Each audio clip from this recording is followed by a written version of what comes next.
دو خواب مولانا طارق جمیل صاحب نے اپنے صاحبزادے عاصم جمیل صاحب کی ناگہانی وفات کے بعد ان کی کل خوانی پر لوگوں سے خطاب کرتے ہوئے لوگوں کو سنائے، اور وہ خواب اس وقت زیر بحث ہیں۔ ایک خواب انہوں نے اپنے صاحبزادے عاصم جمیل ہی سے منسوب کیا کہ چونکہ اتوار کو ان کی وفات ہوئی اور ہفتے کے روز صبح مولانا طارق جمیل صاحب یہ کہتے ہیں کہ وہ اور ان کی اہلیہ تشریف فرما تھے کہ عاصم جمیل ان کے پاس آئے، اور آ کر انہوں نے مولانا صاحب سے پوچھا کہ بابا، اگر رسول کریم صلی اللہ علیہ وآلہ وسلم کی ذات سے منسوب کوئی خواب دیکھا جائے تو کیا اس بات کا امکان ہوتا ہے کہ وہ غلط ہو، یا جو شخصیت خواب میں دکھی ہے وہ پیارے آقا صلی اللہ علیہ وآلہ وسلم کی ذات مبارکہ نہ ہو؟ تو مولانا صاحب نے فرمایا کہ نہیں، نبی کریم صلی اللہ علیہ وآلہ وسلم کی ذات سے متعلق جو بھی خواب ہو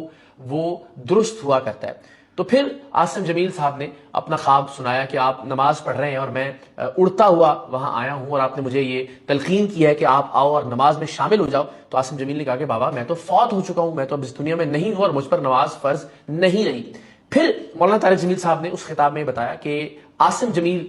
مرحوم کے بقول منظر تبدیل ہوتا ہے، اور انہوں نے یہ بیان کیا کہ انہوں نے نبی کریم صلی اللہ علیہ وآلہ وسلم کو اپنے خواب میں دیکھا، وہ ایک گاؤ تکیے پر جائے نماز پر موجود تھے، گاؤ تکیے سے